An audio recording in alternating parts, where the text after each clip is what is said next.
for starting way behind schedule on the conversation this morning. It was due to circumstances beyond our control. I am Abimbola Pelu. Good morning and welcome to the show. I am Ajibola Ojeshola. Good morning and welcome. I am Joyulu.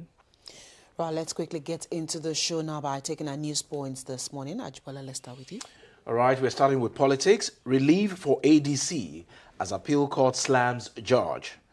The Court of Appeal, Abuja Division, yesterday slammed Justice Peter Lifu of the Federal High Court for disobeying its stay of proceedings on the deregistration of the African Democratic Congress, ADC, Accord Party, the Action Alliance, the Actions People's Party, and Zenith Labour Party.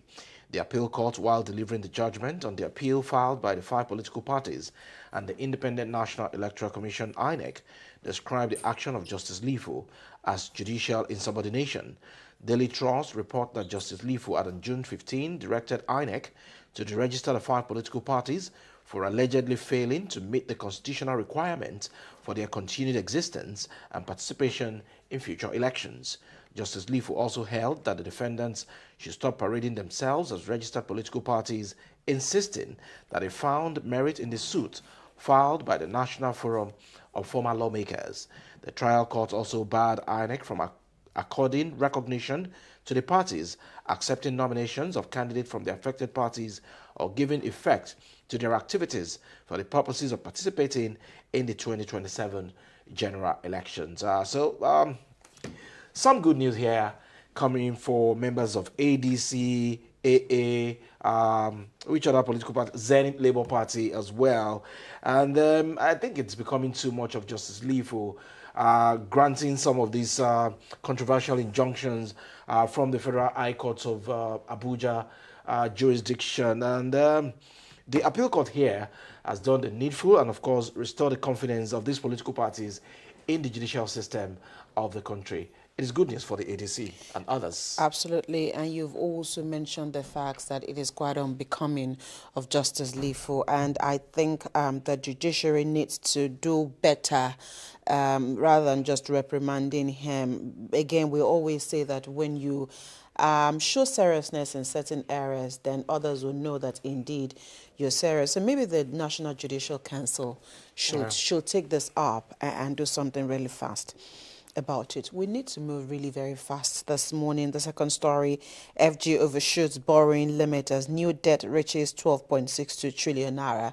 The federal government exceeded its 2024 borrowing target by 4.79 trillion naira after a wider than projected budget deficit forced it to raise significantly more financing than originally planned, the Budget Office of the Federation has disclosed. According to the last fourth quarter and consolidated budget implementation report for 2024, the FG's new borrowings rose to 12.62 trillion naira, exceeding the budgeted 7.8 trillion naira by 4.979 or 6.12%. The higher borrowing requirement followed a substantial revenue shortfall, which pushed the fiscal deficit to 13.51 trillion naira, well above the approved deficit of 9.18 trillion naira. It's actually a long read, but again, when we hear issues around borrowing, we ask again what exactly is going on. And of course, if you take a look at the projected rate from 7.83 trillion naira to 12.62 trillion naira, that's quite high. Oh, yeah. But again, when you look at the years, 2024 to 2026, knowing full well that the dollar also has risen, in those years. But I think the FG needs to do a lot more because, again, you ask yourself, all of those other monies recovered through other means. We spoke about financial flows, illicit financial flows the other day. Where are these other monies channeled into? We need to do something about our rise in budget borrowings. Even though they may have explanations for these things, there just has to be a way that, of course, federal government needs to shrink. There's because remember that we'll be paying back, and this definitely will take an effect or take a toll on other sectors of the economy. Critical questions you have raised, and it is not a crime to borrow, provided you're going to channel those loans and monies to something very productive for the country. But then we have removed fuel subsidy. We are meant to be generating more money from the savings that we have gotten from fuel subsidy. And of course, some of the assets that were recovered by EFCC, what is the federal government doing with some of these monies and assets that have been recovered by the EFCC? So I'm not saying we should not borrow, but then if we have to borrow, we have to borrow sensibly. Absolutely. Joy? Okay, here in Lagos, Lagos refuse heaps will disappear in days, and this is coming from the Loma boss. The Lagos State Government, through the State Waste Management Authority, Loma, has assured residents that the menace of refuse heaps across the metropolis will soon be a thing of the past. In a matter of days, following fresh strategic interventions, the Managing Director, Loma, Dr. Muyiwa Gbadegeshi, gave the assurance on Tuesday during the commissioning of the rehabilitated Road E and newly constructed disposal platforms at the Olusosun Disposal Facility, Ojota area of the state. He said the event marks another significant milestone in the state government's effort to strengthen waste evacuation operations and improve waste management infrastructure across the state. I think this is self-explanatory. I remember that we had the MD of Loma here some weeks ago, and he talked about some of the things that the state government is doing to ensure that Lagos is kept clean. And so again, this is good news for Lagosians.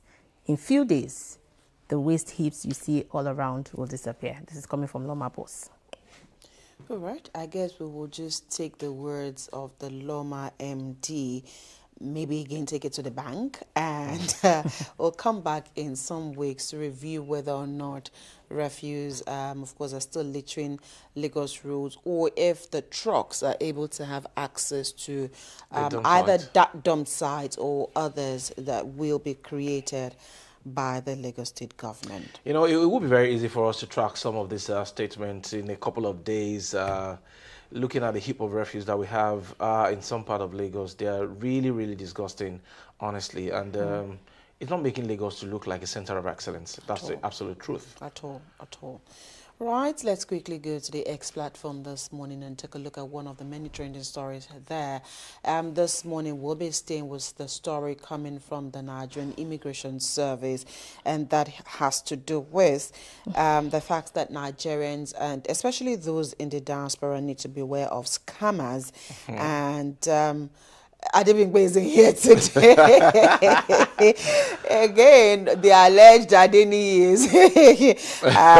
So the NIS is saying the only authorized websites that you should actually do the registration for either your renewals or obtaining fresh application is the website of the NIS. And for the Immigration Service to openly come up to say this, it means that a lot of people are actually ripping Nigerians off.